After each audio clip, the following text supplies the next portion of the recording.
Astrological টকশে আপনাদের স্বাগতম। আপনাদের জন্য আমাদের চ্যানেলের বিশেষ নিবেদন পৌরাণিক উপাখ্যান। বিভিন্ন পৌরাণিক কাহিনীগুলি আপনাদের আমরা শোনাতে থাকব একজন কথক রূপে। আজকের নিবেদন শুভ ফলদায়ক প্রথম পূজ্য সিদ্ধিদাতা গণেশ। আমাদের চ্যানেলে বলা এই কাহিনীগুলির অবলম্বন ও তথ্যসূত্র বিভিন্ন পৌরাণিক বৃত্তান্তের বিচার ও বিশ্লেষণ, এছাড়াও ইন্টারনেটের বিভিন্ন ওয়েবসাইট ও পেজের সহায়তা নেওয়া হয়েছে। চলুন শুনে নেওয়া যাক আজকের কাহিনী। জগতের রক্ষার জন্য দেবাদিদেব মহাদেব ত্রিপুর নামক তিনটি ভাসমান নগরীর সংহার করেছিলেন। ত্রিপুর ছিল তিনটি ভাসমান নগর। লৌহ, রৌপ্য ও স্বর্ণ নির্মিত এই নগর তিনটির শাসক ছিল তারকাসুরের তিন পুত্র তার্কাক, বিদ্যুন্মালী ও কমলাক্ষ।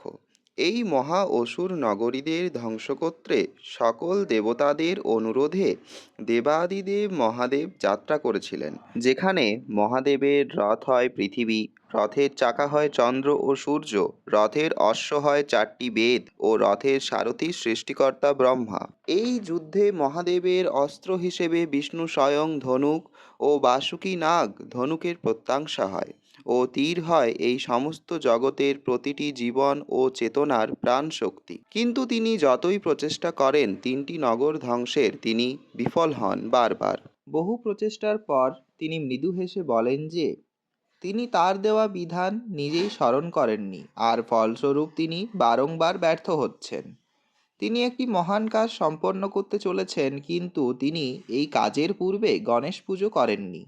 এই কাজটিতে অগ্রসর হয়েছেন এবং এই পুজো না করে অগ্রসর হওয়ার জন্যই তিনি বারবার ব্যর্থ হচ্ছেন। অতঃপর তিনি গণেশ পুজো করেন ও ত্রিপুরকে ধ্বংস করতে সফল হন। কিন্তু এখানে আমাদের প্রশ্ন থেকে যায়, পিতা তার পুত্রের পুজো করলেন কেন? এর উত্তর পেতে আমাদের যেতে হবে সৃষ্টির প্রথমে, যখন ছিল শুধুমাত্র অন্ধকার এবং তিনটি মহাশক্তি ব্রহ্মা, বিষ্ণু ও মহেশ। এই সীমাহীন অন্ধকারে প্রকাশিত হয় এক দিব্য প্রকাশ এবং ত্রিদেব শুনতে পান এক দিব্য কণ্ঠস্বর। এই কণ্ঠস্বরের অধিকারী মহাগণপতি, তার দিব্য আকৃতি অকল্পনীয়। তিনি তার মহিমায় এই সীমাহীন অন্ধকারে অস্তিত্বে এসেছেন ও তিনি পর্যায়ক্রমে ব্রহ্মা, বিষ্ণু ও মহেশ্বরকে জগতের সংসারের সৃষ্টি, পালন ও সংহার করতে অনুরোধ করেন। কিন্তু ব্রহ্মা তাহাকে জানান তিনি কিভাবে ব্রহ্মাণ্ডের রচনা করবেন তা নির্ণয় করতে সক্ষম হচ্ছেন না, তথাপি তার সাহায্যের প্রয়োজন। তখন মহাগণপতি ব্রহ্মাকে তার উদরে গ্রহণ করেন এবং সেখানে ব্রহ্মা দেখেন অনেক দিব্য লোক, নক্ষত্র, জ্যোতিষ্ক ও আরও বিভিন্ন দৃশ্য তাকে রোমাঞ্চিত করে তোলে। অনেক কাল অতিক্রান্ত হলে ব্রহ্মা নির্ণয় করতে সফল হন কিভাবে তিনি তার সৃষ্টির রচনা করবেন এবং এই সংবাদ মহাগণপতিকে জানান ও মহাগণপতির উদর থেকে বহির্ভূত হয়ে রচনা করেন ব্রহ্মাণ্ডের। সেই মহাগণপতি তার ইচ্ছায় মাতা পার্বতীর পুত্র বিনায়ক ও পরবর্তীকালে গজমস্তক ধারণ করে হরগৌরী পুত্র গণেশ রূপে আবির্ভূত হয়েছেন।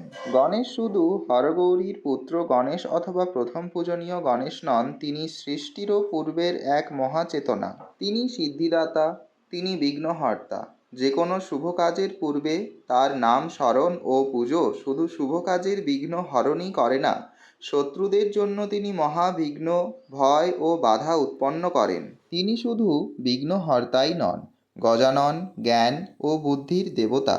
তার পুজো উপাসককে জ্ঞানযুক্ত ও উন্নত সম্পদের অধিকারী করে। এর সাথেই শেষ হলো সিদ্ধিদাতা প্রথম পূজনীয় গণেশের কাহিনী।